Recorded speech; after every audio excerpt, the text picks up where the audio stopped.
Good afternoon, everybody. We'll call the November 1st council meeting to order.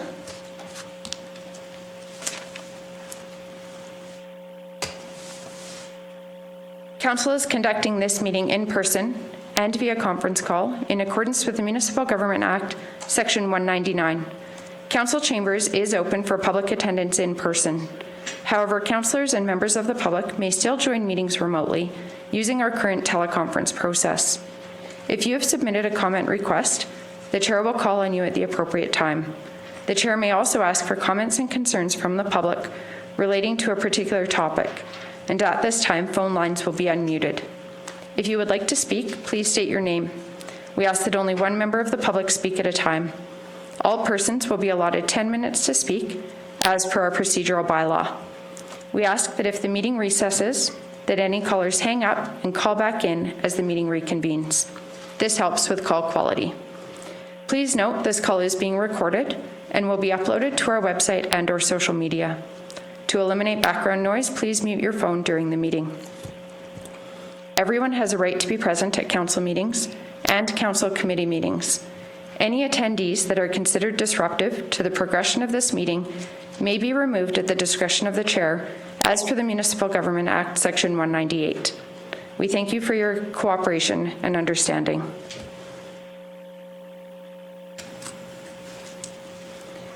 We have an agenda before us. Does anybody have any additions or changes? Good afternoon, Madam Chair. Brian from Administration. I do have some additions to add. So under business or unfinished business, UAR 133 Maintenance Turnover Report. We'll make that 2.21. And scheduling meeting dates. We'll make that item 2. I do have one addition for closed session under FOIP Section 24, a second development matter. And I don't know where to put this, but I'd like some discussion on forming a West Side sort of development committee, because instead of pulling all council in on everything, that if we can put a committee together of the 3 sitting councillors, we can bring the important issues that are from Muirfield, from the WASP, and from Carswell and Goldfinch. So I think that would probably go business arising. I don't know. Will that go in that area there? Yep, let's make that number 3. Thank you.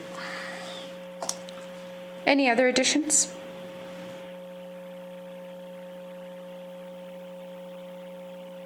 A motion to approve the agenda as amended?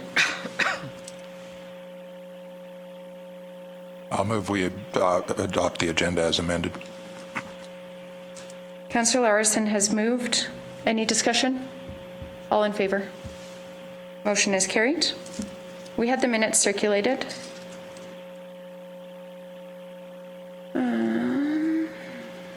move the minutes as circulated. Perfect. From our October 5th meeting. Any questions or discussion? All in favor? Motion is carried. We'll move to 2.11.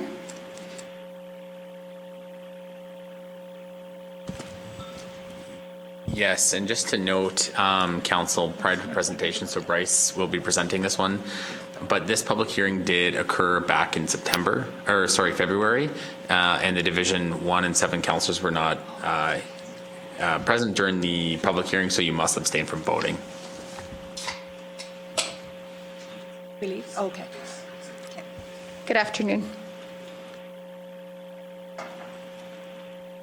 Good afternoon, Council. Bryce Mackin, presenting the RFD for bylaw 2020-39, road closure second and third bylaw readings. On December 1st, 2020, Council approved first reading of bylaw 2020-39. Public hearing was held on February 16th. And now the Minister of Transportation has approved the proposed road closure submitted by the owner of Plan IRR 257 and Canal ROW Plan 1290 to close a portion of undeveloped original road allowance lying between Northeast 24 and Southeast 25-24-4. The bylaw now requires second and third reading to finalize the closure. A road closure bylaw requires first reading followed with public hearing, followed by submission of the bylaws and supporting information to Alberta Transportation for ministerial approval. And after approval, second and third readings are held at a later date. The fee for the road closure is $1,000, and all fees for surveys and registration are to the applicant. The fees in this case were waived by council resolution on December 1st, 2020 for this application. All other costs will be paid by the applicant. After second and third reading of the bylaw, if approved, the applicant will be notified. Registration of the bylaw and survey plans to the applicant's surveyor to complete the exchange of areas and creation of the new area road plan. That is all I have, if there's any questions. Any questions? Council's wishes. I'll move second reading. Councillor Kester has moved second reading. Any discussion? All in favor? Motion is carried. Thank you. Council's wishes. I'll move third reading. Deputy Reeve Clausen has moved third reading. Any discussion? All in favor? Motion is carried. We'll move to 2.12.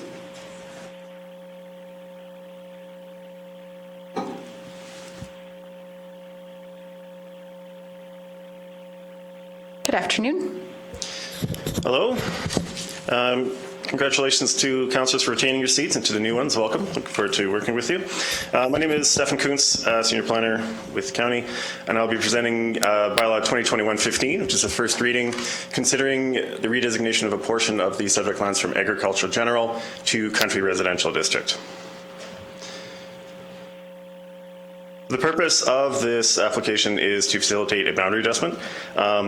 I'll get into that in a moment. The subject lands are located a mile north of Highway 1 on the west side of Range Road 264. This is the boundary with Rocky View County here, Origin Business Park, and Highway 24 in this area. So as I mentioned, this is to expand or to facilitate a boundary adjustment. So there's an existing parcel located in the northeast corner of the quarter section here. It's 2 acres in size. It's designated Country Residential District. The objective is to increase the size of that parcel to 4 acres. So what the applicant is proposing is to redesignate 2 acres of the remainder lands, Lot 2, from Ag General to Country Residential District. This would allow them to then facilitate the boundary adjustment. The Lot 1 has a dwelling on it with the existing servicing infrastructure and access to Range Road 264. The area that they're proposing to move into that parcel, it's used for some sort of tree nursery and storage and that type of thing. So it's not removing that much from agricultural production. The remainder lands are used for agricultural crop production. There are no buildings or development on site currently, and as such, no servicing infrastructure. It also has access to Range Road 264. There are no concerns with respect to the statutory plans or policies. It's not really removing any lands from agricultural production, and as such, we have no concerns. So we are recommending that first reading be provided and that a public hearing be scheduled for November 16th. That concludes my presentation, and I'm happy to take questions. Any questions? If there are no questions, I'll move that council move first reading of bylaw 2021-15. Council discussion? All in favor? Motion is carried. Thank you. Council's wishes to schedule a public hearing. Move that the public hearing for bylaw 2021-15 be scheduled for November 16th, 2021 at 9 a.m. in Wheatland County Council chambers. Any discussion? All in favor? Motion is carried. Thank you. We'll move to 2.21, UAR 133 Maintenance Turnover Report.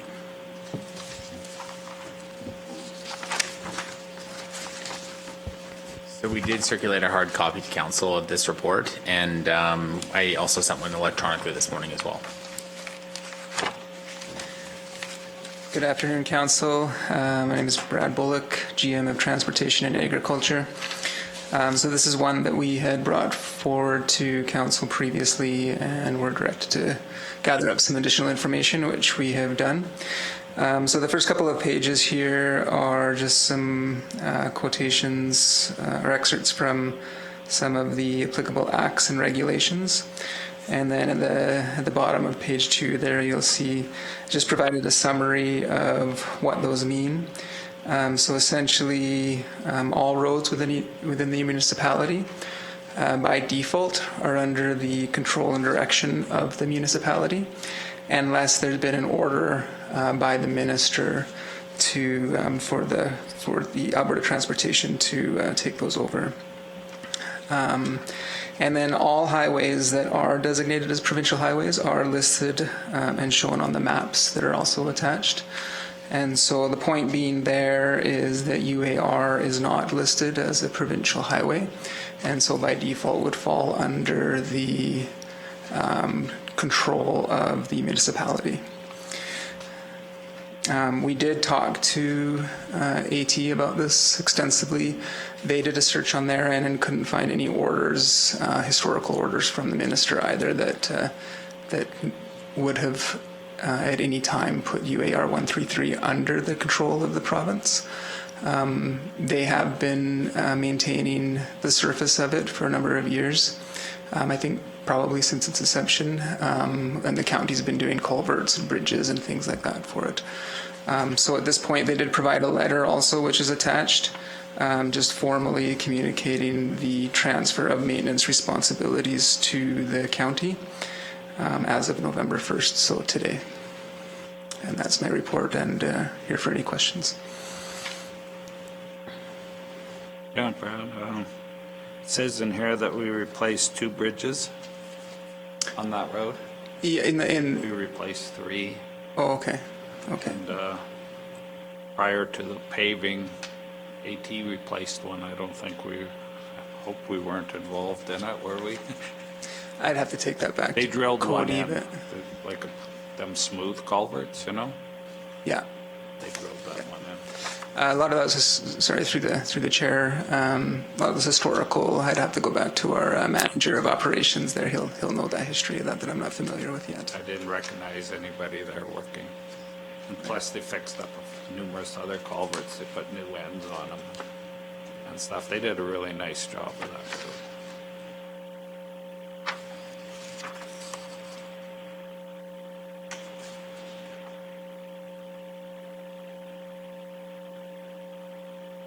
No legislative provision for possession is 9/10 of the law, and they've been maintaining it, so it's theirs, I'm assuming, from what I've read. Not that I'm aware of.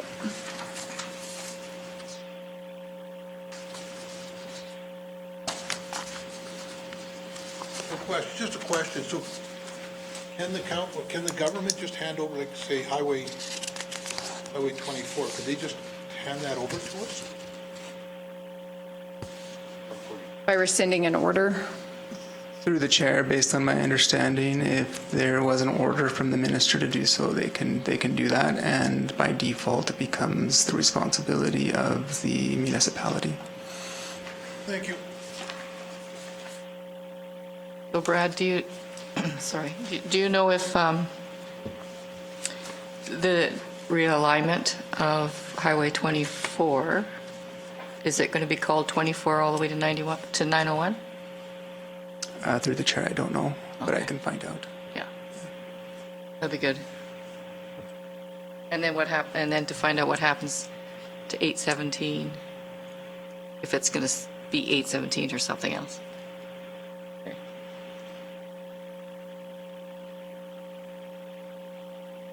In terms of council action, there's a recommendation to accept the report. Did we have a previous recommendation, or just by accepting the report, we would take over maintenance? You don't need council because it's a responsibility that we have. Yeah, I think that's my understanding, that there's, by default, we'll be taking this over unless we, I'm not sure what other options there are. Council did ask us at the September 21st meeting to collect historical documentation regarding the transfer of the road from Alberta Transportation to the county. So hence this report coming back, and why we brought it back today. What are we looking for a motion? Just to accept the report as information. Accept as information? Yes, that's correct. We accept as information after, I don't know how many years we've been talking about this road. Thank you. Any discussion on the motion? All in favor? Motion is carried. We'll move to 2.22, scheduling of meeting dates. Can't win them all.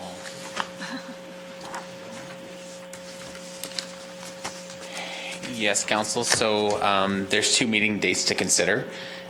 So we do have an MPC meeting on November 8th. So after that MPC meeting, it would be probably advantageous for Council to schedule a committee of the whole to discuss the upcoming year's budget. So we could schedule that meeting for, say,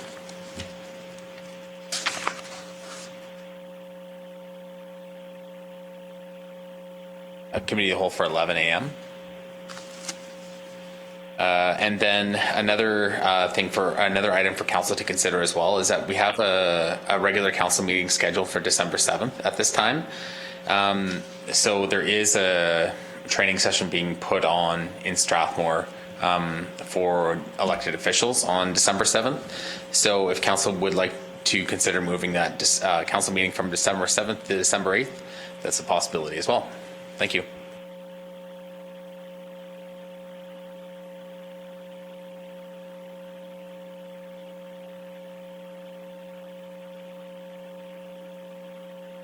Can I make a motion that we have a committee of the whole right after MPC?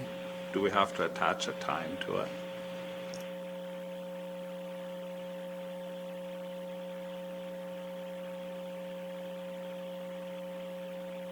I think we would need to circulate a time. Yeah, because it is open to the public, we should specify time. Do we know how heavy our MPC agenda is? Having seen it. 'Cause we're having the How much training time do you session. want? Exactly. So the Municipal Planning Commission agenda, to my knowledge right now, is not that heavy. However, I'm going to be doing an orientation session with the Municipal Planning Commission called Planning 101. My presentation will be anywhere between 20 to 30 minutes, and then we'll kind of go through some Q&A. So depending on that length, this is just kind of a safe time. So 11 Obviously, should to provide align. a buffer. 11 should suffice and be safe. 7? I'll make a motion that we have a committee of the whole at 11 o'clock then. Any questions or discussion? All in favor? Motion is carried. The second consideration was to move the regularly scheduled council meeting from December 7th to the 8th to accommodate the EOEP training course. I'll make that motion. Councillor Laprise has moved. Any questions or discussion? All in favor? Motion is carried. We'll move to 2.23, West Side Committee. Oh, sorry, I apologize.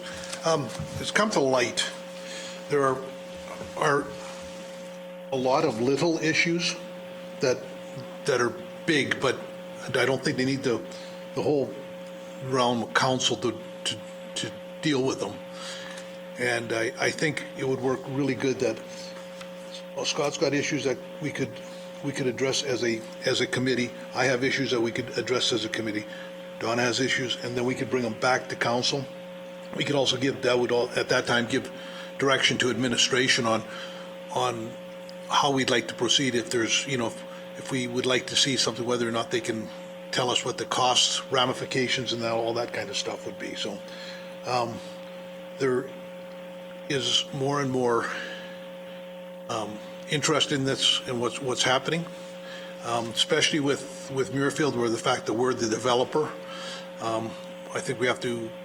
I think a lot of this stuff is probably not fair to put on to administration's hands specifically. So I believe they could use more direction on more direction on direction. But yeah, so that's why I thought, so maybe we can get administration to put something together about where focus on what the committee would sort of do. And I like, Perhaps a motion to direct administration to draft a terms of reference? And would you have staff join it, like maybe Yes, Jamie and Brad, or? yeah, Or for sure. whoever. Like, because I think a lot of the times stuff gets sort of lost in the translation. We hear concerns from different people, and passing that on and that kind of stuff. And there's also stuff that like with a little bit of I'll use an example that we were thinking about putting a transfer station in Muirfield. On paper, it makes a really good idea, but once you talk to a few of the people, then you understand what the problems are, right? So we had staff do the work on that kind of stuff, and we could have just gone out there and sort of floated that one out there and realized that was probably a bad idea and would have saved administration some time there trying to figure this out. So that sort of thing is what I'm thinking of. So I can back that up a little bit too. I get people talking to me all the time about the area, and you lose it. We got a lot of stuff to deal with at council, so mostly vetting some of the ideas through a committee, and using staff to kind of bounce some ideas off of, not taking anything away from council, but just for streamlining, because some of the stuff may not stick, so to speak, or a different idea or a different direction, so you're not bound by resolution to do. And mostly because in Muirfield we are the developer, so there is some stuff coming up that we're going to have to do. Look at different ways. There's some retaining wall issues. There's some things there that we need to look at and decide, if it's something that we want to do, get some good fulsome information that we can bring back to council and say, here's what we looked at. That's kind of the idea from there. And then including Tom's area and Donna's as well, because some of it's intermingled as to what we can do. So, Councillor Kester. Oh, sorry. Councillor Kester? Yeah, I think that's part of council's job. I would far sooner be part of the discussion up front, and if it grows into something that warrants another committee, I would be more open to it then. But we have a committee of the whole meeting coming up. We can have another committee of the whole meeting and talk about it. We have all kinds of little things all over the place. I'm not in favor of splitting into subcommittees for different parts of the county, especially before there's any talk about. I'm aware that they need a new sewer. Yeah, I'm aware of all the issues. I've been aware of all the Muirfield issues right from the very start. I don't think it's a good idea so early in the process. If we need to break into a committee very specific on a waste transfer solution or a new lagoon or siting it, I can see staff handing that to them. But to decide if or not, no, I'm not in favor of that. Any other questions or, yep, please go ahead. Well, I can just see, and it's partly just because I'm new, I think, but I can see, okay, so now we have a West Side committee, then when do we get an East Side committee or a South Side committee? I think we have to be very careful not to fracture out. I get what you two guys are saying, but I think we need to be very careful, because otherwise we could end up with effectively two counties, right, within the one. And so I think that's one of the threats to this. And then the other question I would just have is, could some of what you guys are talking about be accomplished via use of a properly organized town hall meeting? Yeah, fair points. One thing to note is we do have the Wheatland Regional Corporation, which is a separate body that does service the east side of our county. At this time, we have the hamlets of Rosebud and Gleason that get water service. There's some exploration for Redland as well, and then obviously the villages. I think my understanding is why this is being proposed is there are some significant decisions that are going to need to be made very specific to Muirfield, for example, which Scott primarily has, like obviously in his division. We have a couple of ASPs that, we have directed administration to explore some servicing plans around those. I could see some efficiencies to be found in a committee doing some of that work, some of the engagement perhaps with stakeholders. I'm also comfortable with it staying a committee of the whole or that type of thing. I do see pros and cons to both, for sure. So on the east side, it is all servicing problems. Like I have servicing problems. The west side, you mean? Oh, the west side, yeah. So it's all about if we could come up with, hopefully if we got together, we could come up with a solution that helps all of us, would be more expensive. That's, I guess, that's what I thought would be a benefit to it. That if we could figure out something that's going to work together for everybody.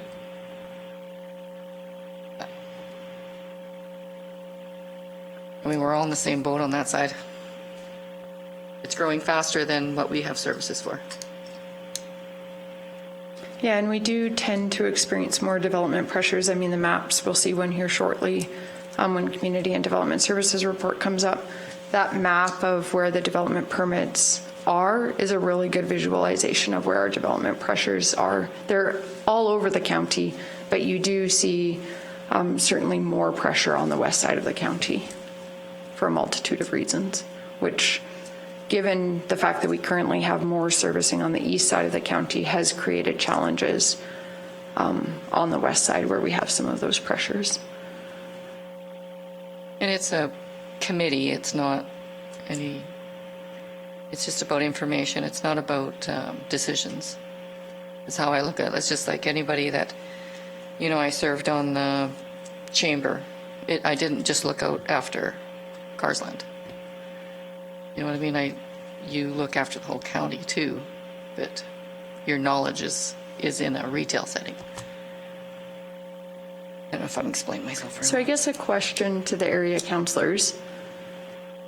How much governance do you think is involved? Like in, I don't know what kind of time frame to consider, say in the next year, in terms of that west side? Is it going to be extremely cumbersome? Like, give me some ideas around what types of, and I recognize staff has a tremendous responsibility we've placed on them. From our role, governance, public engagement, and just kind of trying to foresee what work the committee might do. Well, in pertaining just to Muirfield itself, I know and it's mostly because we wear the developer hat a little bit there too. So there's some engagement with the public as to what they want to see. And I know staff was already talking about recreation and things like that. But there's also some practical sides to that too, and some monetary value to taking lands out of development and, kind of trying to figure out where it fits best with the community and something that is palatable to council. And of course, not making that final decision, but having several different options for there. And then, the same with the bigger area, you could take that a little bit further out. And, if I know staff are currently working on servicing plans, trying to look at some of those ideas and ask some questions instead of this forum and get some answers. Because every time it comes here, it can eat up hours, literally. And you kind of get lost in it. And whereas you can kind of focus more on that instead of just looking at the whole council meeting. Again, not having any final decisions, just trying to narrow up or answer some questions that are going to come. That helps. And then I think it would be valuable, and I look at we just went through our committee list, and I would have more value in that for my area. Does the administration have any advice or recommendations? Do you see value in a formation of a committee? I would. I think that it's very, very important to create a strong terms of reference, though, and understand exactly why the committee may exist, and bring it back to council for ratification. And if it goes forward at that point, then it does, and if not, that's okay too. That may help to at least see that, and then we could have some direction on sort of what the scope of the committee work would be, the structure, that type of thing. I see value in that. Ultimately, this one being an internal committee, of course, all work and decisions would have to come back to council for approval. The main thing. Yeah. Councillor Eichert, did you make a motion? And I believe that's exactly the wording of the motion that I made. To bring a terms of reference Bring back to council for terms of reference, consideration. and then at that point, we'll discuss whether or not it's viable. Councillor Eichert has tabled a motion. Any questions or discussion? I'm thinking I'd want a legal opinion too. like on the scope or? This is effectively splitting council up. I don't like it. I think that might be, I don't know if we necessarily need a legal opinion. Well, I guess we could ask, I was more thinking we could just ask the lawyer that did the presentation, because he touched on that about people getting together in a group, and it's very easy to do where decisions are made outside of this thing. I would like to make sure that we're not contravening that before we proceed. I've got no problem with that. Yeah, and that's Let's just not get ourselves in trouble before we start, right? And that is, just to reiterate CAO Henderson's comments, that's where the terms of reference is critical to outline the scope and just how it would operate in terms of bringing recommendations forward to council. Obviously, councillors who sit on a committee are required to come into a council meeting with an open mind and to be persuadable, even if they've already sort of done some work on assessment of options and that type of thing. We do have a responsibility to look out for the entire county and to be open-minded with all decisions. So it's really good points on both sides and really good considerations. You probably don't need direction. No, we'd be looking at the makeup and ensure everything is like compliant and stuff like that prior to even bringing it to council. Okay. Is that satisfactory, Councillor Kester? If administration are committing to bringing the terms of reference forward?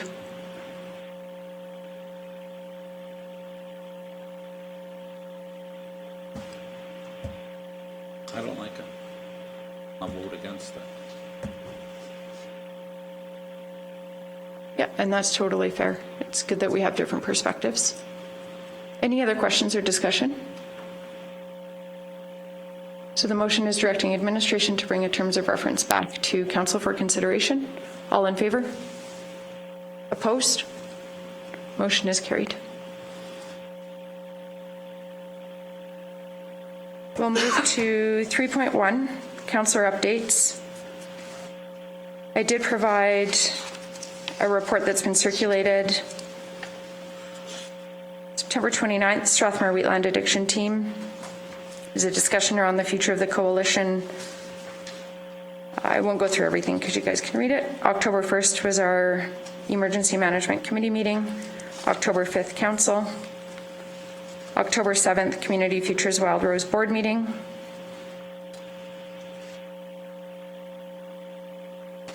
I will just highlight, I did include a comprehensive project report on the Agritourism Innovation Challenge with the key performance indicators attached.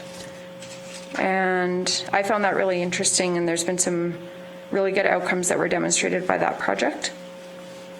October 12th, Municipal Planning Commission. October 15th was the RMA Central District 2 fall meeting. There was an interesting legal session on municipal tools to control illegal cannabis production, as well as an education session on small modular reactors. October 18th, of course, we had the election. I would like to thank the outgoing councillors and also congratulate our new council. I am genuinely really excited about the next 4 years and to work with everybody. I think we have a really strong skill set around this table, and I'm very grateful to be able to serve alongside each of you. October 19th, several of us attended the Wheatland Wind Project groundbreaking ceremony. October 25th was a Strathmore Wheatland Addictions team meeting. There was a focus on the plans that are being made for the Addiction Awareness Week that I referenced earlier today. Two of the key addiction issues in Wheatland specifically are around alcohol and fentanyl. And then also just looking at different ways to engage youth more. October 25th was the Strathmore Seed Cleaning Plant Board. The board did want me to pass along gratitude for council's approval to the loan bylaw, offering the option to defer the 2022 payment should it be necessary. The board is hoping that we won't need to exercise that clause, but just depending on some of the ramifications of the drought from this summer, they do appreciate that option. Obviously, we had council training. Also would like to thank the Strathmore Wheatland Chamber of Commerce for organizing the meet and greet for our council with the town of Strathmore, some of the chamber members and local businesses. It was a really good opportunity to meet some of our colleagues from the town and as well to engage with the chamber board. Happy to answer any questions. I will move my report be approved as presented. Any questions? All in favor? Motion is carried. Move to Deputy Reeve Clausen. Thank you. I do not have a report in paper form, being the way the month has been. But we did have the MPC meeting, council meeting, and Wheatland Regional Corporation was on the 20th in the evening. That is where Village of Hazard has officially give their notice that they are no longer want to be part of WRC, and basically the shares are getting dissolved. I believe so. Dissolved. So that there was some discussion about how the board would run into the future because of that. They're no longer going to be there as a voting member, so there'll be some stuff coming to council for that we should discuss. And then that night was the HOA meeting for Muirfield. I attend that pretty much every month, just kind of keep on ongoing discussions with the group. Again, some of the stuff, the development stuff in the future that they want to see at recreation and the like. I have received an abundant amount of feedback about the waste transfer site, that we did have some public mailing went out. There's been stuff on social media, and I can safely say that it's not wanted there. Now, I don't know if I can rescind the motion from before, and if that would be appropriate to council, or if council wants to see it go through the full gamut of the notification timeline. But I can honestly say it will be a waste of time and staff resources. So You could rescind it or just let it go through the process, whatever is palatable for you. I'd put a motion to rescind looking at that site for a waste transfer station. Just one question. Is it the specific location, or there is strong preference not to have a waste transfer site at all? Location. And there's an appetite to still have one, but to be In the located division, yes. strategically. Not particularly in that area. So No, would the you re- like to see further work on a waste transfer site Within located Division differently? 5, yes. So, yeah, we've had budgeted money for a waste transfer site in Division 5. Again, mine's the only division that does not have one. The one is Wheatland West, that's in Councillor Reichert's division. It is a fair ways away from everything else. We have budgeted money before, just haven't been able to successfully find any land due to the land values and whatnot. But this was brought forward by myself to council because it was on an RV site that we acquired through the acquisition of Muirfield. And I thought it would at least try to see if people would have an appetite for it, and they clearly do not. So again, we are the developer of the area. We are also I'm the councillor of the area, and I listen to people, and they don't want it there. So they feel it's going to affect their property values.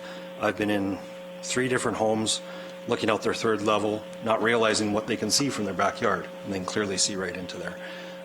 It was never on the plan for that development from the get-go, and I will own it. I made a mistake. I shouldn't have put it forward. So. It would be advantageous to rescind that motion at the next meeting. So that motion specifically notes, and it's actually available in the council package as well, on page 33.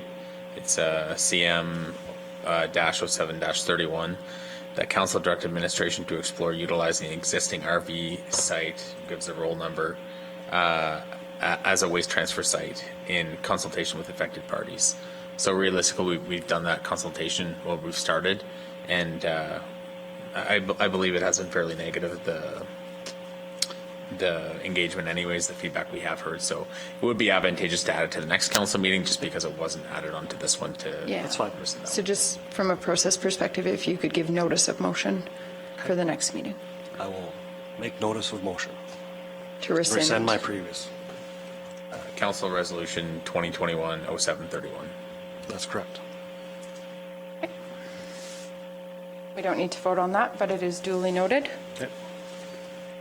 Anything else? And that's pretty much it other than the election. And again, I'd like to say welcome to the new council. Looking forward to working together. And if there's any questions, give me a call. If not, Motion to take a accept. motion to accept my report as presented. Any questions for Deputy Reeve Clausen? All in favor? Motion is carried. We'll move to Division 1. Councillor LaPrice. If you have nothing to report on, you don't need to, but Okay. the floor is yours. Okay. Yeah, so attended the orientation, which was an excellent orientation, I thought, and all of the information forwarded, very useful. Swearing-in ceremony was excellent. All I have to report. Cake. I didn't even have any cake. I missed out on the cake. And then usually just when we finish our sort of presenting our report, we just do a motion to accept as information. Okay, so I move to accept this as information. Perfect. Any questions for Councillor LaPrice? All in favor? Motion is carried. We'll move to Division 3.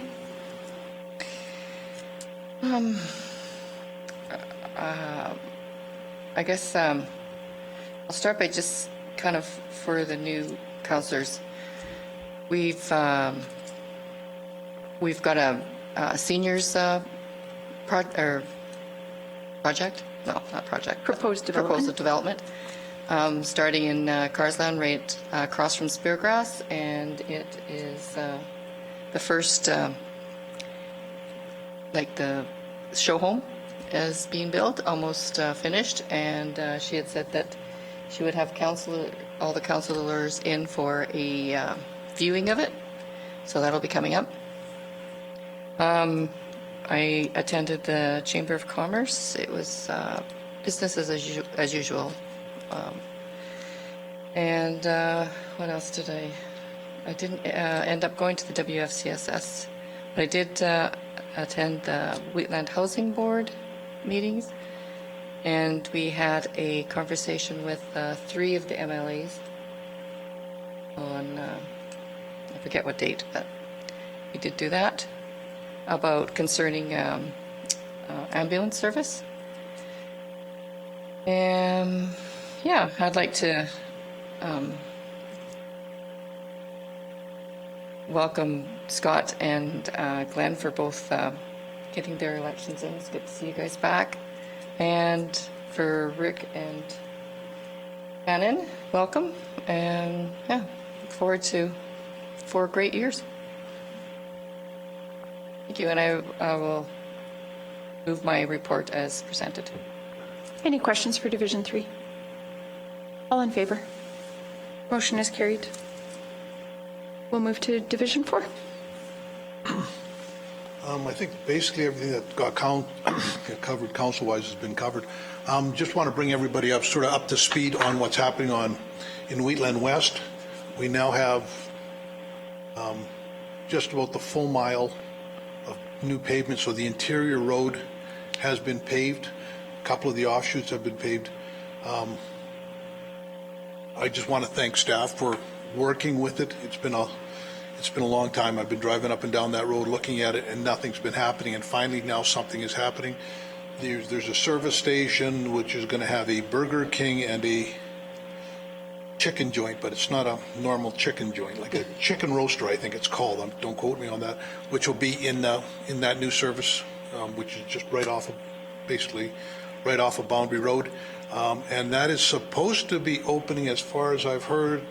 They're trying to get it open for the end of the year. So I just want everybody to know that we as council did take a chance on cutting down some of the deposits, guarantees, whatever you want to call them, for that, and it seems to be paying off. I mean, it looks good. So every day there's something else that's happening. There's lots are starting to move in there, so this is all good. So yeah, so I mean, it's a long way from your place, Rick, but it's we are finally. I mean, I think this thing started in about 2005, I think, and it's good to see that it's not just an open place with clay and weeds in it. So Yeah, so thanks. Kudos to staff, and I think we're up to date. So with that, I'll, anybody has any questions? If not, I'll Move your report. move my report. Well, Any questions for Division 4? All in favor? Motion is carried. We'll move to Division 6. Okay, quite a bit of it's been covered. Anyway, on the 6th, there was the South Region ASB conference.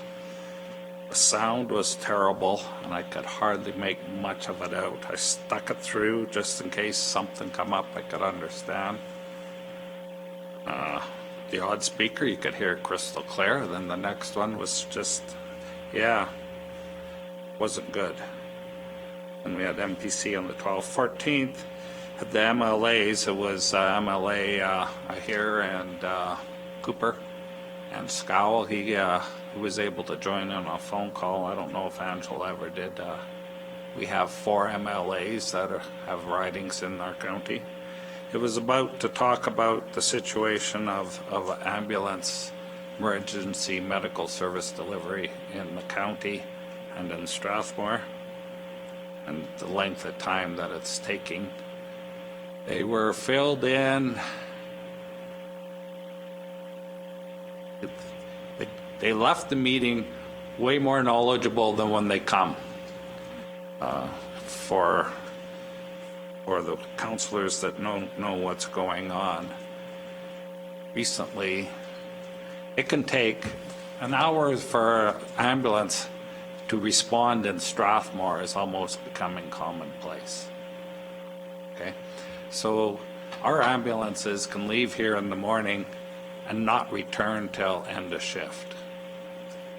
And they're not in Wheatland County, period. We have 2 cars out of the 3 that are what you call a core flex shift. That means their shift is 96 hours long. That's 4 days. And they have a core work time of 4 hours, I think.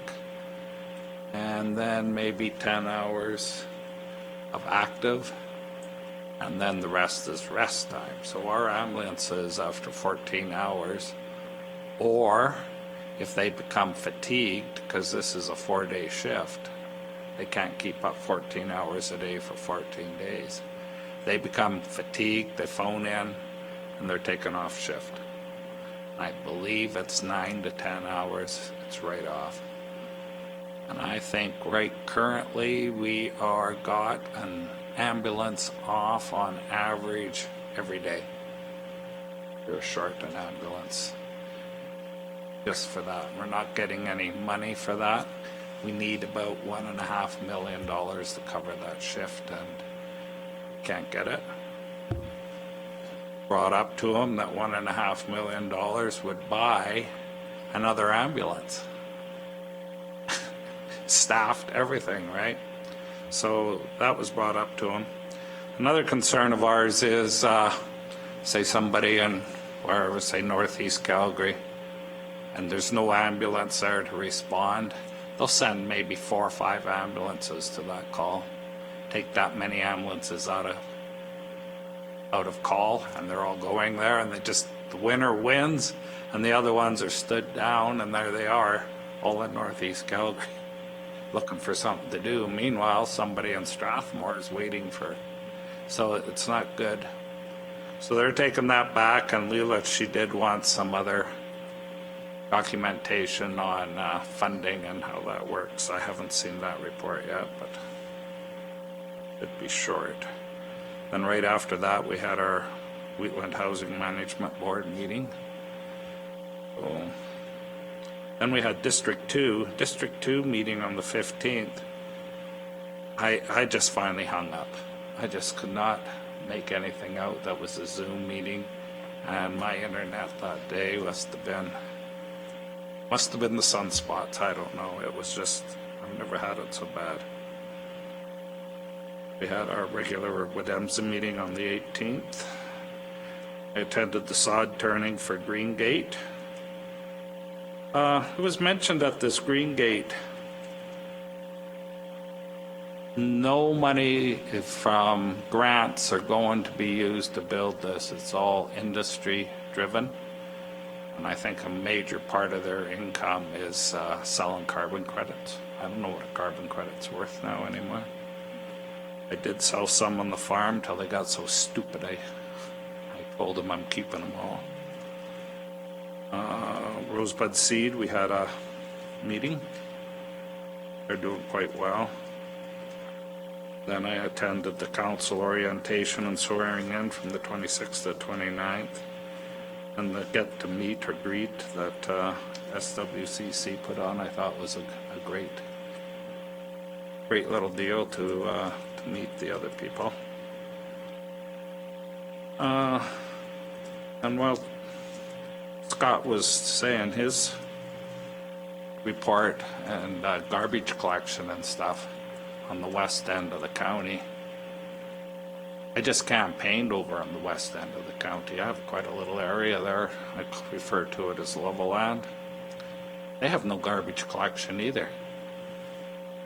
Most places, most farms have them little things a guy could come in and dump it into his thing.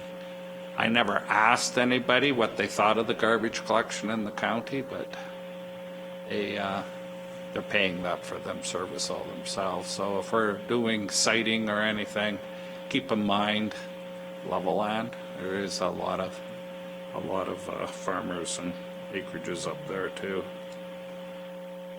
And I got one other consideration too. And thanks, Rick, for putting your name in as alternate for Wheatland Housing. But I'm thinking Vicky that's our CAO, was planning an orientation session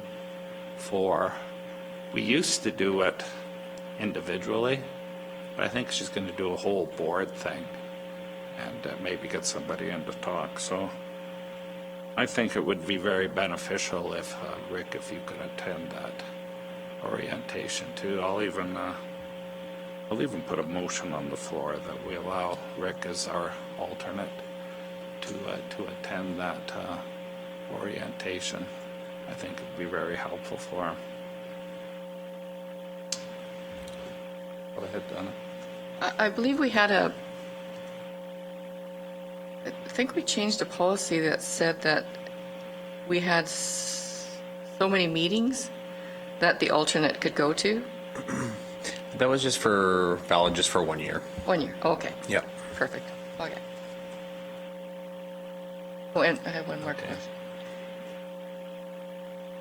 Orientation too, thinking now it's after COVID, the law just kind of opened up, stuff to mask up and stuff. But there was no orientations for a couple of years because of COVID. There was a long time I didn't even go into the lodge. It was just locked down. I didn't get it on either. Unless something else comes along, it's open right now. So I'll leave that motion stand if you want to deal with that now. Yep, that would be great. There is a motion on the floor approving attendance at the Wheatland Housing Management Board orientation for, the board would already be included if there's new board members, but often the alternate you would need ratification for attendance at something. So to ratify the alternate attendance at orientation, any questions or discussion? All in favor? Motion is carried. Meetings are second Thursday. Second Thursday at the lodge at 7 o'clock. I'm sure you'll be getting a notice about that. And if there's not any questions, I'll move my report. I just have one question. What's Green Gate? The windmills. Oh, There's windmills Potentia. out there they're going to build to the east. How much bigger are they? I forget now. Yeah, they are quite a Yeah, bit bigger. There's going to be less windmills, more power. It's the Wheatland Wind Project. And I think Potentia either took it over or bought out Green Gate, or I don't know all the details of. Green Gate was the first Yes. proposal to come in. Yeah. okay. I just wanted to you mentioned about waste pickup. What I was talking about was not waste pickup. Waste transfer site is what every division in this county has right now. You have one in Rocky Ford that your residents have. Division 5 does not have one. So it's a transfer site. Residential pickup in Muirfield is done and paid for by their own residents, has nothing to do with the county of Wheatland. And it currently goes, and it currently goes to Calgary that the residents pay for. And in actual fact, the waste transfer, the waste that's in Muirfield should technically be going to Drumheller because we're part of the Drumheller solid waste. Same as that level land. They're hiring out their own. But they have a transfer site that they can haul to within division. We don't. I don't know who's doing it. I never thought to ask, but I did notice the little dumpsters that they have in their yards. Yeah, dumpsters typically are done, this is just my knowledge, just by individuals. It may or may not be a community initiative, but I know lots, like there's areas in my division as well where individuals have done a contract for, like, I don't know if a dumpster is the right word, but a dumpster. We actually do it ourselves. But yeah, that's a good clarification, is for waste transfer. It may be good just for context for everybody, even to have a report on where our waste transfer sites are and just sort of for citing.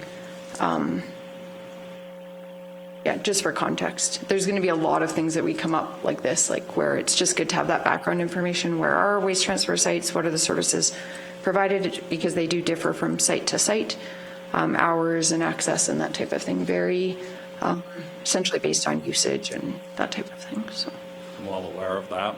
I'm just making it known that level land is in the same area as Lakes and Muirfield. They do not have a waste transfer site. The only point I was trying to make. yeah, and I think just what, and I totally know, I was more saying for Shannon and Rick. There's a lot of areas in the county where you would have differing distances that you travel to a waste transfer site. In my division too, for sure, there's different distances that people travel.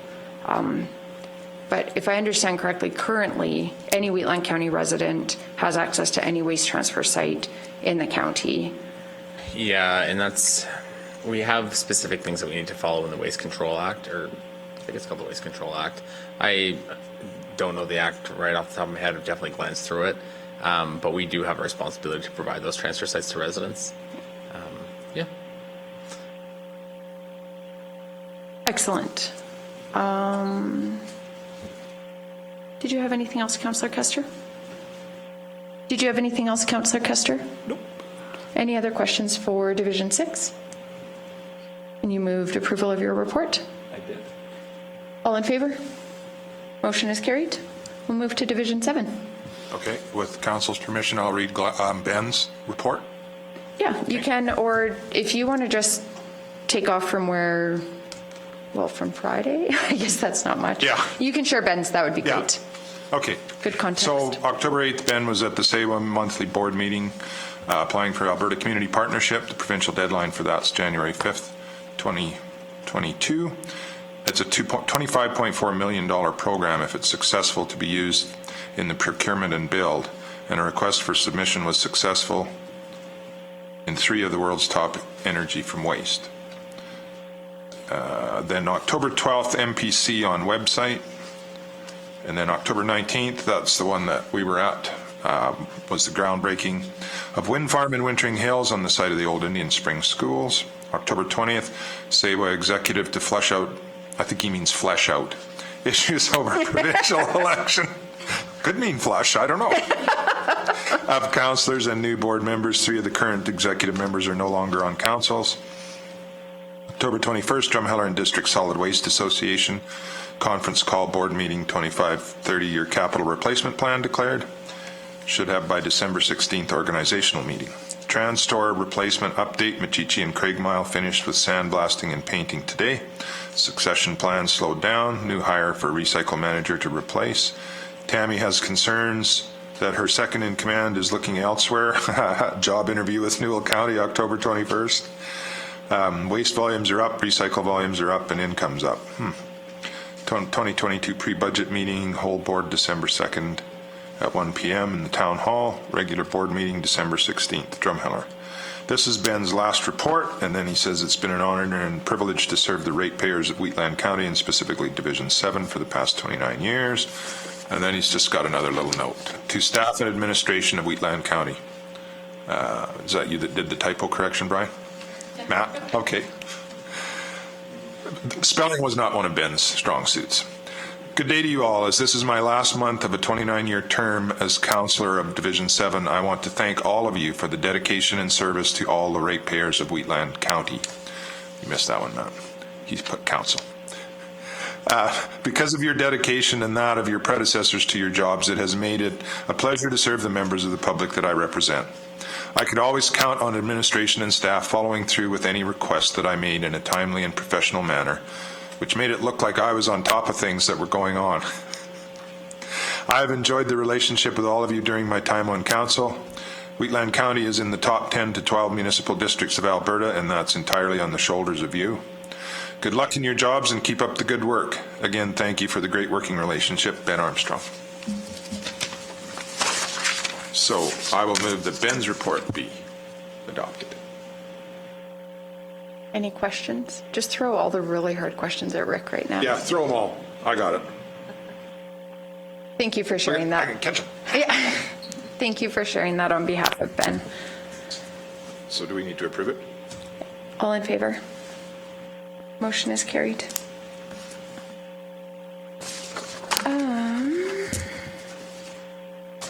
Margaret did ask if we could just, following the councillor reports, have a resolution to ratify attendance at councillor training and the swearing in ceremony.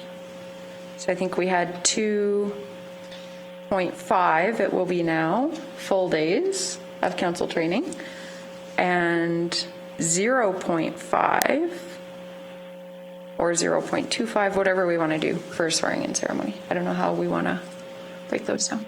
But we should have a resolution approving those, Margaret had said this morning. Unless you have other.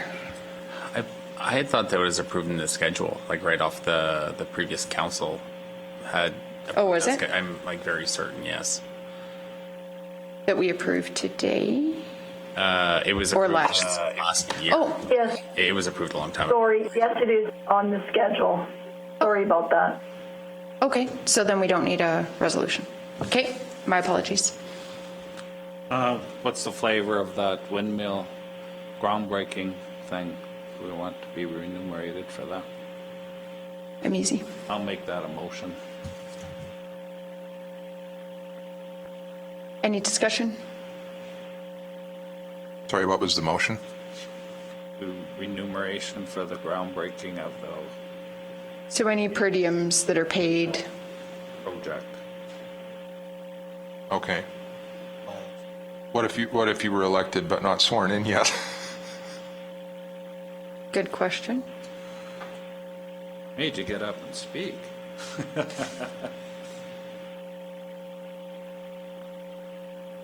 I'm looking to administration because I have no idea.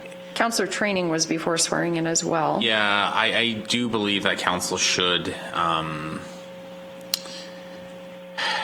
ratify these things before they attend, just so everyone's on the same page, because I believe maybe part of the problem with this one is that I just cannot recall if all councillors were invited to attend. Yeah, I don't think I got that. So, and that would make sense. I think it would be more advantageous to consider not ratifying this one and then ratifying them in the future prior to attendance, but council can do as you wish. For myself, I drove out there and I didn't expect to get paid. Yeah, I didn't either. It just was a matter to, more to meet the local councillor because I knew he was going to be there and kind of spend some time with Ben too, so. For me, it's not an issue. Well, I know I had the shortest drive of anybody, so it's not a That deal will be for the me. only time. Yeah. Do you want to let your motion stand or do you want to rescind? I'll just rescind it. Okay. Then we can move to 4.1, Cio Report.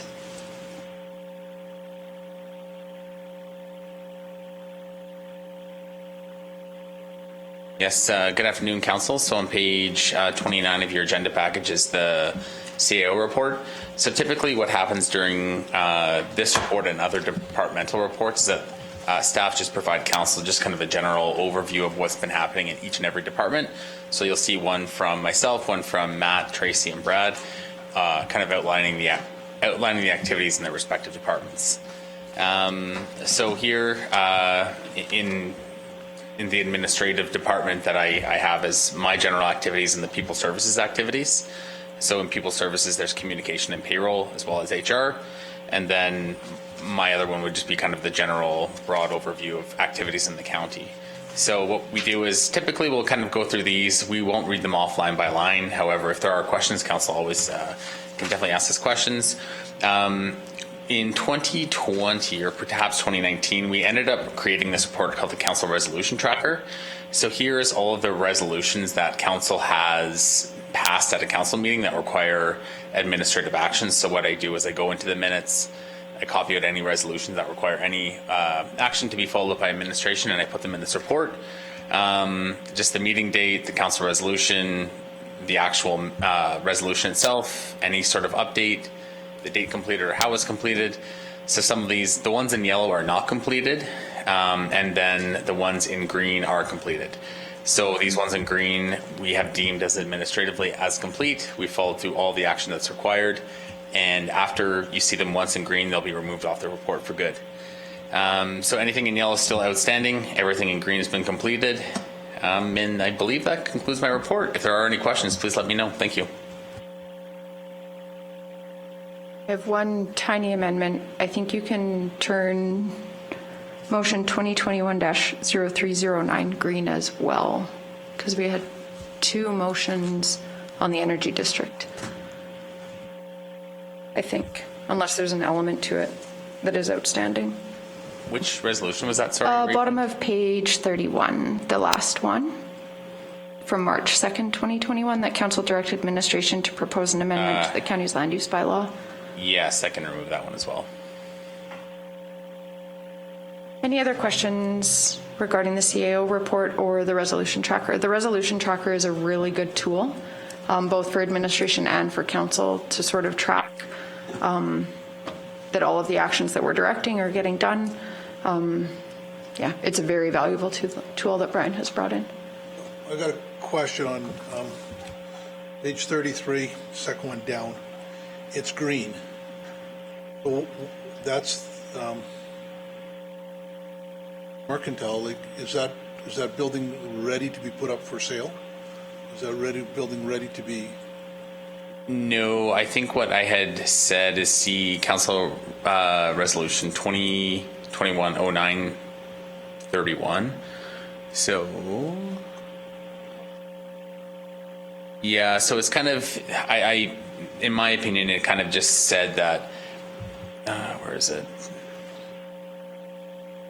Yeah, so this one right here, I kind of thought that it was that we have to bring back a request for decision with its process to subdivide out the request to do this. So I had felt that we actually had done that, and then further that council said to do it. That one. Up to page 34. To actually proceed with the subdividing that building out. So it was more, bring us that information, and then we thought that we had presented it, we thought that council had approved it, and then we're saying council had requested to do it, so now we're just in the process of actually doing it. Okay, thank you. Yep. And this is a great time for new council to ask questions on this report if there's anything that you think that administration hasn't followed through on or are working on following through on. Yeah, and sometimes that's subjective, so there's always an opportunity to ask questions, and we can always make something active again if we feel like there's still like further work that needs to be done on it, that type of thing. Any other questions regarding the report? If not, we're looking for two resolutions. The first to accept the CAO report as information. Also move. Councillor Bigger was first. Okay. Any discussion? All in favor? Motion is carried. And I'll move the resolution tracker for November 1st. Any questions or discussion? All in favor? Motion is carried. We'll move to 4.21, Corporate and Financial Services Report.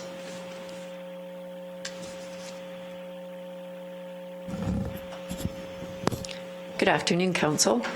Tracy from Corporate and Financial Services. A few highlights from the October report to Council. Annual assessment inspections are currently occurring in range 25 and 26, along with designated industrial property or DIP inspections as per our contract with Municipal Affairs. The interim audit will commence the week of December 6th. A vendor has been selected for the fire apparatus tablet. GPS upgrades and installation dates are being planned.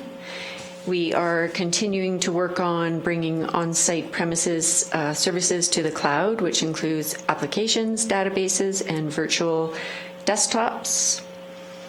Through the geo upload system with Google Maps, working on updating the county's rural addresses and road database to provide more accurate results. We're also working on updating the county's utility data, which includes Muirfield utility data as being the highest priority. Our grant through FCM is finally being reviewed. I think we submitted it in spring, so it's been a long time waiting. And as well, we're providing support for the next level sign project, which includes revising the sign design dimensions, and the broadband project. There'll be a next update at our next meeting in November. Are there any questions? Any questions? If not, a motion to accept the report as information. So moved. Councillor Laprise has moved. Any discussion? All in favor? Motion is carried. We'll move to 4.22, request for waiver of tax penalty. Tracy from administration again. We recently received a letter from Rock Point Gas Storage asking that we waive tax penalties, as the customer stated they did not receive their tax notice and therefore payment was delayed, and coupled with the previous due date in 2020, which was August. Prior to that, taxes, I believe, have always been the end of June, other than that in 2020. So they said they've never previously been delinquent, and they asked that their tax penalties be waived. The MGA states a tax notice is deemed to have been received 7 days after it's sent. We sent our notices out April 23rd, meeting any deadline.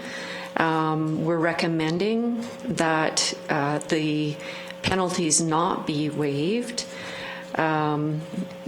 because it's partially it is the responsibility of us to meet our requirements of the MGA and also to send out communications, but it's also the responsibility of residents and businesses to also follow up if they don't receive their tax notice. Also, we offer tips where you can make monthly payments so that you also don't miss that end of year deadline as well. And to the best of my knowledge, I don't believe, well, I'll speak for the last year and a half that I've been here, that council has ever waived penalties on taxes. Are there any questions?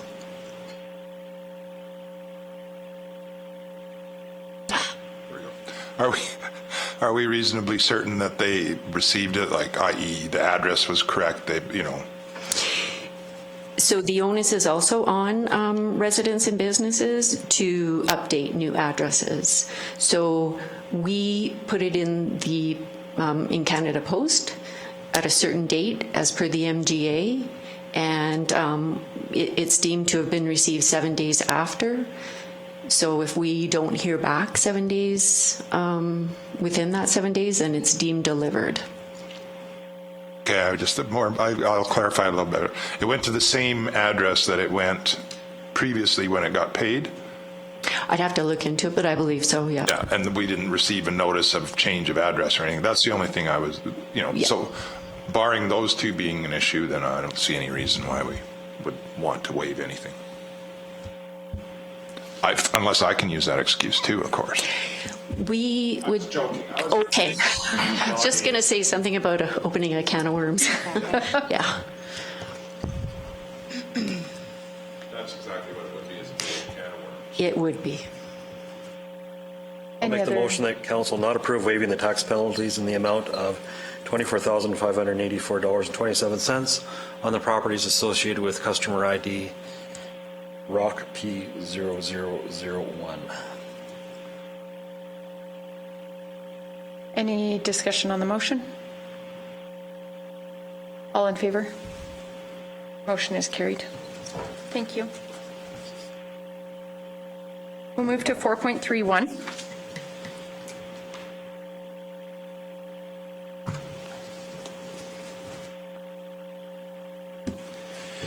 Good morning, Council. Matt from Administration here to present good afternoon, Council, to present the Community and Development Services October 2021 report found on page 44 of your agenda package. Just by way of background for the new Council, this report encompasses community services, which is parks, recreation, and culture, economic development, fire and emergency services. Within fire and emergency services is one of our major projects. We have a fulsome update on the Carsland Fire Hall, including budgets and the rest, and progress pictures included. We include dispatch statistics as well, mapped out. We have planning, development, and safety codes. Within that package as a supplemental, we have mapped out development pressures, including permits, land use bylaw amendment applications, and where they are within the county. And then we have protective services, and we include actuals, including calls, ticketing, all of that, and various pieces of information related to animal calls and picking up dogs and all of that. So it's a pretty fulsome report, and I'll just go through some of the highlights that we have carrying out and continuing to carry out within each of those respective divisions. And you'll see some overlap of interdepartmental projects as well. So for example, within community services, we are working on the Next Level sign project. We call it Next Level. That's what we've branded it as moving forward. So that's our gateway signage, and the signage, yep, new signs, new branding, new corporate identity as well. So for example, this corporate identity found behind you on our council packages, this is new. It was part of the Next Level project that was directed by our previous council to go through. So that is a massive multi-year project, including its interdivisional, interdepartmental. So Parks and Rec, our community services coordinator, is one of the leads on that internal committee. So he assists with that, including our economic development officer as well, because you'll see in economic development, our work is continuing in that project. So within that project, we moved our RFP out and it closed, and we're evaluating internally the request for proposal responses. So that is a very good step moving forward in that project as well. We do have within Parks, Recreation, and Culture, our community services coordinator works closely with the various agricultural societies, community groups in each of our hamlets in our divisions. Dave Rhymes, you'll definitely be liaising with him. So he's working with the Gleason Ag Society on rezoning for a rodeo event on the leased site. So we work really closely from that aspect with the various groups. So I just wanted to make that note as well. Within economic development, that Next Level signage project is very important and one of the long-term projects for ECDEV to spearhead. So you'll note the RFP is closing. We're evaluating, and those particular sites, Highway 22X, the 1, 564, 56, and 21, those are the first phases for that RFP with respect to changing those gateway signs. So very exciting work on that project moving forward as well. we have our investment attraction strategy plan. We do intend to bring back an update as to our progress with the investment attraction strategy, including what we have found. We did an internal audit on our investment attraction readiness, so we're going to bring that information back to council for information. Very exciting. It's taken a year to analyze, but that's one of the reports that will come back for information. So expect to see that, I'm hoping, before year end. So that's one thing to note as well. We continue to work with the Chamber of Commerce closely as well. So our Economic Development Officer sits as an ex officio on that committee, so on that board rather. So he works very closely and liaises with the Strathmore Wheatland Chamber of Commerce. So that I just wanted to make note of as well.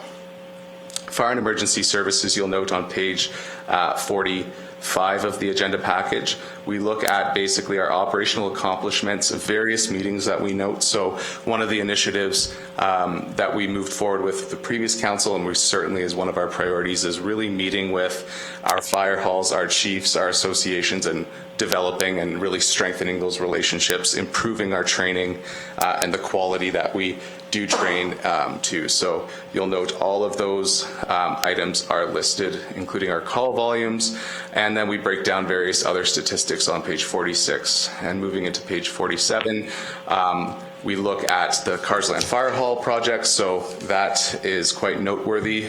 So definitely take a look there at the progress that we're making. So we are near completion. We did have a final site inspection on Friday. I haven't received an update on that yet, but I will be receiving an update on that. We went out with our project manager and we have made significant headway on that project. We are within budget.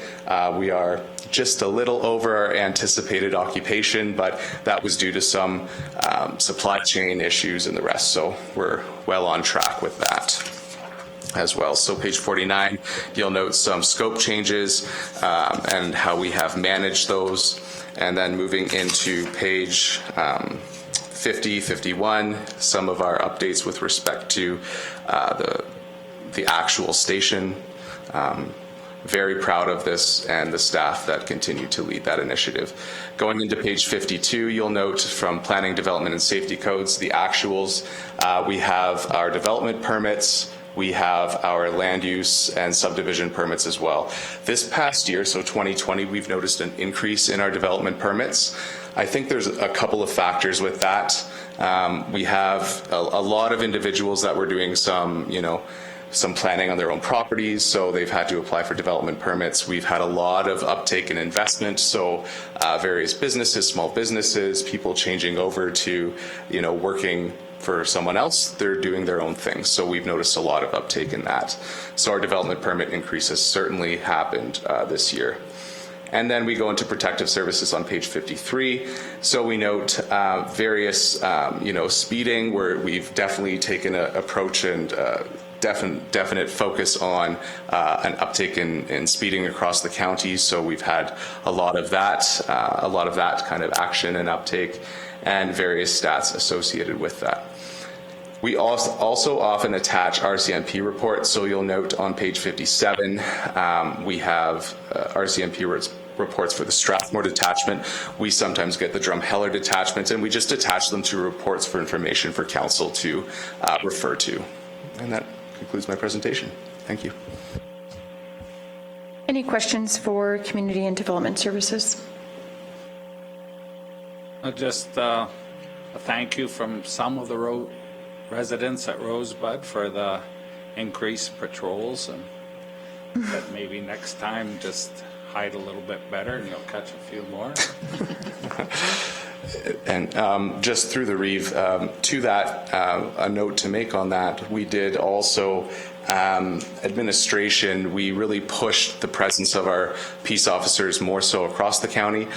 We went from a 5-day schedule to a 7-day schedule. We may have to look at a rotating 6-day schedule, but we really pushed presence on the weekends, because previously it was noted, sometimes there was no or little presence. So we stretched that, we were creative with our scheduling, and we were able to increase that. So that's really nice to note. Thank you. Yeah. They really appreciated it when the school buses are running. That's when the kids are running, and the roads seem to be busier then too. I have one question on page 50. Under pending contractor claims, point 3. The contractors indicated that they're declaring a force majeure. Can you just elaborate on the implications of that for the county? Or potential?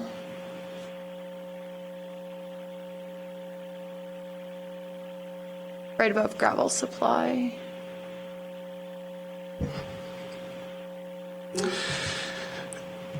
And if you need to bring it back, that's fine too. I just was curious. Just to the relief of the council, I would like to elaborate on that perhaps in a closed session.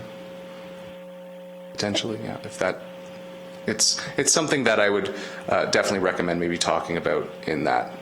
There's nothing really that comes out of it, but yeah. Yeah, if council's comfortable, we could amend the agenda to add that to our closed session.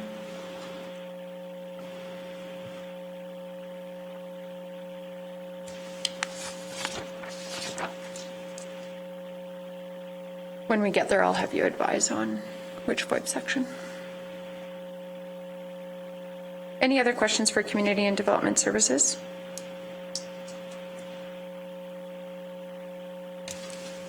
If not, a motion to accept the report as information. So move. Councillor Kester has moved. Any discussion? All in favor? Motion is carried. We'll move to 4.41, Transportation and Agriculture Report. Good afternoon, Council. Brad Bullock, General Manager of Transportation and Agriculture, reporting. So just as a brief overview, and I know the sound wasn't great last month, we have changed up our reporting format a little bit. So just so, and also for the new council members, we do have it split into 4 sections. So our capital projects, our operations, land, and agriculture and environment. And so each section does have a section that we've highlighted, and then there's a table of the larger activities that are going on with the department, so you'll be able to see that. Also, we do have the managers within the group online. There is a lot going on in each of their teams, and so in case there's any detailed or specific questions that they would be better to answer, they are there. So just starting with the capital projects, with the Carsland Reservoir repairs, that has been completed and the reservoir is now filled and operational. The Rosebud Lagoon was scheduled for commissioning completion October 27th. The rain last week has delayed them a little bit as well. They've found some repairs that have had to happen with the commissioning, and so right now we're looking at the end of this week for completion of that. The Public Works fire pump was replaced. A number of bridge culverts were executed, and there are some bridges that are going to be replaced coming up the next few months, and those are listed on the detailed sheet. And Township Road 254 construction was completed. There's some fencing and seeding work that still need to be happen early next year in the spring. But that's complete otherwise. And double seal coat on Township Road 224, just a little bit north of Carsland, was also completed. Moving on to page 82 with operations. So we have started, per the resolution from council on our last council meeting, the review of our utility rates and framework in conjunction with the planning and development team and the and finance. And we've got some large replacements coming up for our roads crew as well. And page 85. So here you can see, this is something we provide every month as well, is the summary of the lots that have been sold in Muirfield. And so you can see the changes here. We did add a few things to the table here just to be able to see what happened in the previous months and also in the last 12 months for information that might be helpful for council. And moving on to page 87, agriculture and environment. Roadside mowing has been completed for the year, and then some small seeding jobs were completed along the noted roads, Township Road 254, Range Road 255 and 260. Weed and pest control, they completed 127 club route inspections in 2021. 6 samples were submitted for testing, and all 6 of those samples came back negative for club route. So that's my report, and I'm here for any questions. Yeah, Brad, out at the break there at lunchtime, I was showing you that road there. I would like to make a motion that you go out and investigate. It's called Hymas Corner. It's on the 840 north of Township Road 262. It's when the county built that road, they put 2 radiuses in the curve, and now that it's been resurfaced, the surface is getting narrower. And I believe 2 weeks ago we had stars out there picking somebody out of the field. And there's been numerous people over the years that have not lived to tell that corner. That whole corner thing is, I don't know what can be done at this late of the game. Thing is built. Maybe it's speed limit but if you would go out and take a good look at it, and maybe you could come back with a recommendation. I know it's Alberta Transportation, but we've wrote letters to them before telling them of our concerns, and this is definitely it's just keeps, every year seems to be somebody else laying there, so. Glenn, is that the road between Tom Christensen's and Hymas's? Is that the 2 corners you're talking about? Yeah. Okay. Yeah, they're bad. Yeah, right at Severn Dam there. Yeah. I don't know why that extra radius got put in there. It's just, know it's there, it's one thing, but if you don't know it's there, it's ditch time. Sorry, there's a motion on the floor. Any questions or discussion? All in favor? Motion is carried. Thanks, Brad. Any other questions for transportation and agriculture? I don't know if you know offhand, but the club route sampling that was done, was that near the sites where we did have a positive ID historically? If I may, if Russ is on the line. Yes, Russ Muntrath with administration. We did sampling throughout the whole county, but we did kind of do more in that area where we did previously find it in the southwest corner of the county. So that was where the majority of the samples were taken, but yeah, we did have 6 suspect ones that we sent away, and all were came back negative. I do suspect there is, areas that have it down there as well as elsewhere, but it's something that we'll continue to be diligent about with our surveying. I think we probably hit about 10% of the canola fields this year, so we'll try to keep increasing that if staff time and weather allows us to in the future. So. Excellent. Thank you so much. Any other questions regarding transportation or agriculture department? If not, a motion to accept the report as information. So moved. Deputy Reeve Clausen has moved. All in favor? Motion is carried. We'll move to 5.1, correspondence. There's 3 pieces of information included. Some information regarding Nova Solar power project proposed by Carsland, just starting public engagement. Correspondence from Strathmore Handybus, and correspondence from the Village of Hazar.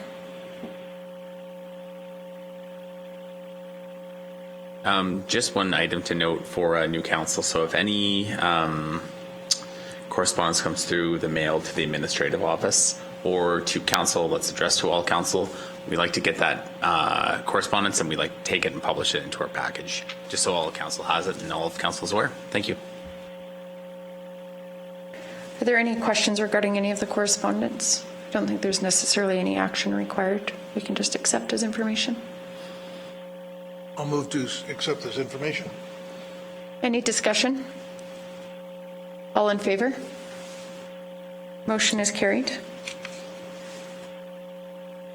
We do have a couple of items on our closed session agenda. If I could propose one amendment to just include follow-up from the conversation from the Community and Development Services report.